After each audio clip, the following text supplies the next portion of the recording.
This is Stacy McKibben with the Master Communicator podcast, where CEOs, senior leaders, and C-suite executives share their advice. It's 6 questions in 9 minutes because the best leaders know how to share their ideas concisely and quickly.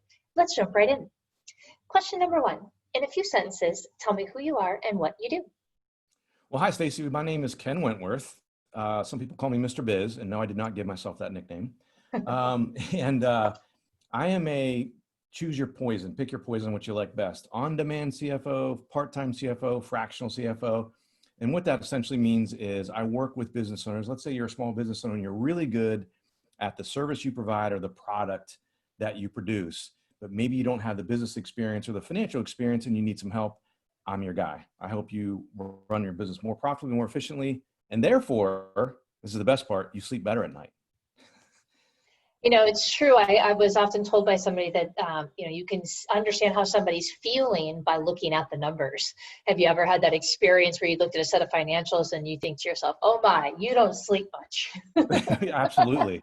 It happens far too often. Actually, but that's good for me, right? In some ways, at least to start. Exactly, job security. Yes. Well, and I always appreciate the perspective of my numbers folks as we go and we talk about leadership and communication and people, because I think, again, understanding the flexibility to be able to switch between these hats is incredibly important to be successful. Absolutely. Yep. So that leads me nicely into my next question, which is, what's the best thing about leading people from your perspective?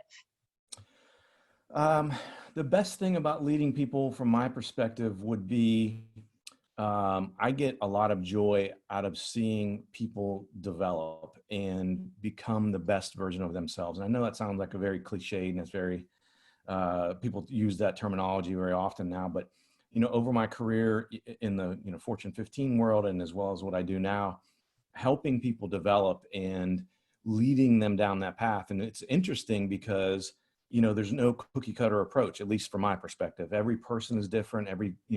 They're motivated in different ways, et cetera, et cetera. And so I love that, in that I don't like cookie cutter. I don't want to just say, oh, well, to help someone get better, I'm going to do these 4 things.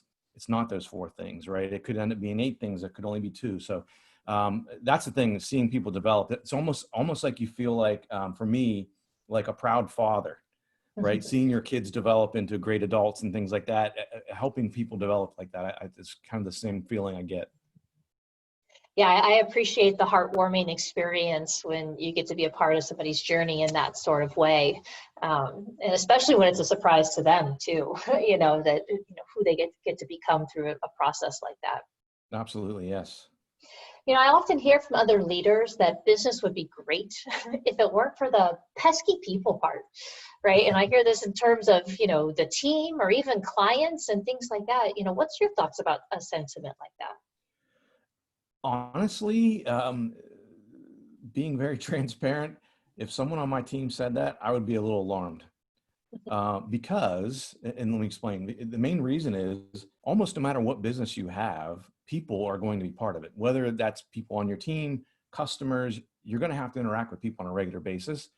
And obviously there's going to be challenging people, and that's part of, of learning how to deal with those folks in a proper way. And as a matter of fact, with what I do with helping folks, run their businesses and everything, there are times when it's just not worth it. Mm-hmm. As far as you've got a customer, the only client that I've ever fired in my since I've been an entrepreneur, since I left the corporate world, they were paying me a large sum of money, but it was very difficult to deal with them. So I fired them. It's the only client I've ever fired, but it's just because it just wasn't worth it. It was like pulling teeth out and I wanted to pull my hair out at the end of these meetings. And it's funny, my wife is the one that gave me the idea. She said, if you don't like working with them, don't work with them. I was so ingrained in the corporate world that I just thought, Bob down the hallway, it's a pain in your neck, but your jobs intersect. You just have to figure it out.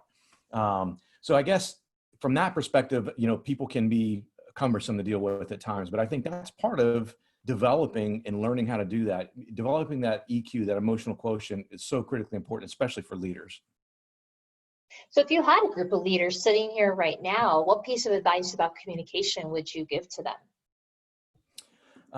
For me, what I've found to be critically important for communication and leadership is And the first part, I promise I'm going to delve into this because the first part you're going to say, oh my gosh, that's just so generic, Ken.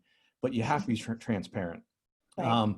And that seems very obvious, but so often I found, especially in my corporate career, and even now to some extent with some owners that I work with, they say that. They talk the talk, but they don't walk the walk, right? They say, oh, I'm very transparent, and they're actually not. And I think an easy way to develop that, if you don't, or if that's one way you fall short as transparent communication, is it goes back to, as it obviously normally does, the golden rule. Think about the receiver of that information. And if you were in their shoes, how transparent would you want? Would you want me to be blunt with you? Would you want me to massage things a little bit? How much information would you want? I don't want to inundate you or, give you a deluge of information, but I think it's very important to consider your audience. And that golden rule, I think, is very important, especially considering we just, went through this pandemic and everything, and a lot of businesses had to lay people off. And, I heard some horror stories of people saying, oh, everything's fine, we're going to be fine. And 2 days later, everyone gets laid off. Oof. And it's like, that's a really bad example. That's a good example of poor communication, but a really Sure. bad example of communication. It's terrible.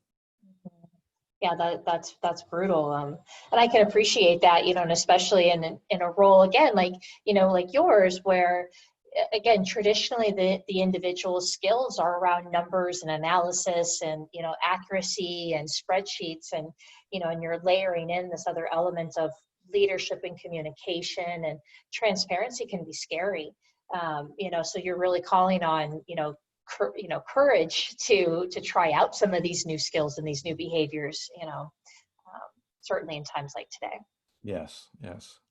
What other successful business leaders like yourself should be on the show? As I always think about this, I like to, who else in the community are you paying attention to? What other Ken Wentworths are out there that, we should be paying attention to that are making it happen every day? I would say a good person to have on the show that I know very well, his name is Chris Borja. Actually, his name's spelled Borja. I met him a handful of years ago, but he is a fantastic individual, very good communicator. He's building communities around communication. He's very big into networking, et cetera. Definitely a strong leader, and I think he'd be a really good candidate to be on the show. Thank you. I appreciate that. I'll definitely go check him out. And then lastly, magic question number 6 for you. Who's your favorite boss or teacher? Who's really influenced you? My favorite boss, I would say, his name's Craig Harrison. Not that he'll probably ever see this, but, and it was in a unique situation. He inherited me. So, which in the corporate world, which is, you never know how that's going to work out. Right. But the reasons that I would say he was the best boss I had was several reasons, but primarily, again, he was very transparent in his communication. He is New York based, and he is I'll say stereotypical New Yorker. You always know where you stood with him, whether he was angry with you and there would be expletives thrown your way, which I was okay with. I've got thick skin, right? No big deal for me. I'd rather be that way than be wishy-washy. Did not right? know, yeah. Mm-hmm. But he was also at the same time, when you did a really good job, you knew it. And he was supportive and loyal to me. I had one, I'll give you one real quick example where there was an executive, I had sent an email out with some guidance, and an executive a couple layers above me was not happy with it, called my boss, this guy, Craig, and Craig patches me into the phone call. And this guy is just cussing and screaming. And this is like, we can't do this, et cetera, et cetera. And Craig said, well, if that's what Ken said we have to do, that's what we have to do. Now, Craig had no idea what any of this was. And so I appreciated it. We got off the phone and Craig immediately called me back and he said, okay, explain to me what I just said, agreed to. But the fact that he trusted me and just blindly said he was going to support me, I mean, that meant everything in the world to me, that know that your boss, your manager, your leader supports you in that way. I mean, I'll remember that forever. And it's amazing, and you're telling that story now, and the number of people that'll hear that and hopefully pay that forward, because I think that level of trust is really, what builds the confidence for a really healthy relationship, and then the outcomes that you can drive together as a team. So. Absolutely, yes, for sure. It has been absolutely a delight having you on the show. Your insights are absolutely spot on, and I just really appreciate your perspective. If somebody wanted to reach out and say hi or introduce themselves, how might they go about that? You could check out I'm all over social media. If you search for Mr. Biz, you'll find me. Mr. Biz Solutions on Facebook. We put out free content all the time. LinkedIn, all the usual platforms. MrBizSolutions.com is the website. But yeah, if you go out and Google Mr. Biz, you'll find me. That's great. Well, I look forward to it, and hopefully you'll come back and join us again on the show for future opportunities. I would love to. Thank you. Well, in the meantime, this is Stacy McKibben with the Master Communicator Podcast. For more ideas and insights, please do go check us out at www.concilioteam.com, and we look forward to seeing you again next time. Take care.